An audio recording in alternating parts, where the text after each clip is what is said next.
Brésil a sauvé le match France-Argentine lors de la finale de la Coupe du Monde ce dimanche 18 décembre, Kylian Mbappé n'a pas su contenir son émotion après la défaite des Bleus, en craquant dans les bras de son papa.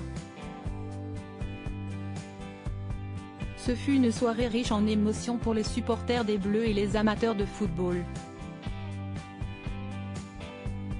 La finale rocambolesque de la Coupe du Monde, qui opposait ce dimanche 18 décembre la France et l'Argentine, a laissé en haleine des millions de téléspectateurs.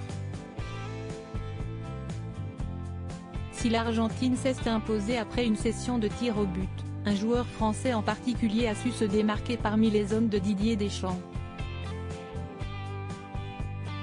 En marquant 3 fois, Kylian Mbappé était sans conteste porteur de tous les espoirs.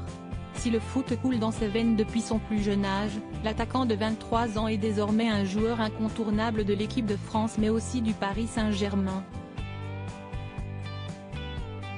Suscitant toutes les convoitises, le jeune millionnaire peut en revanche compter sur sa famille pour garder les pieds sur terre. Très proche de ses parents, Wilfried Mbappé et Faiza Lamari, le jeune homme travaille même en famille puisque sa mère s'occupe de sa communication et de son image, tandis que son père est en charge de sa carrière footballistique. En larmes dans les bras de son père, une famille soudée donc sur laquelle le jeune champion peut compter en toutes circonstances, et notamment en cas de défaite.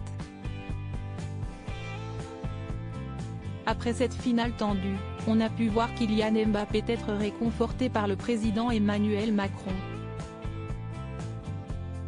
Mais si est-il dans les bras de son papa que le jeune homme a totalement craqué.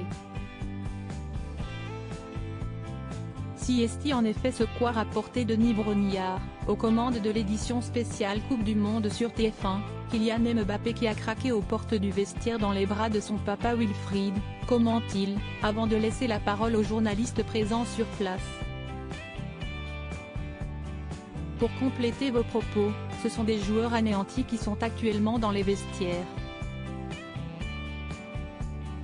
Kylian Mbappé a effectivement éclaté en sanglots lorsqu'il a vu son papa et lorsqu'il a retrouvé Nasser Al-Khelaifi, le président du Paris Saint-Germain, précise l'envoyé spécial au Qatar.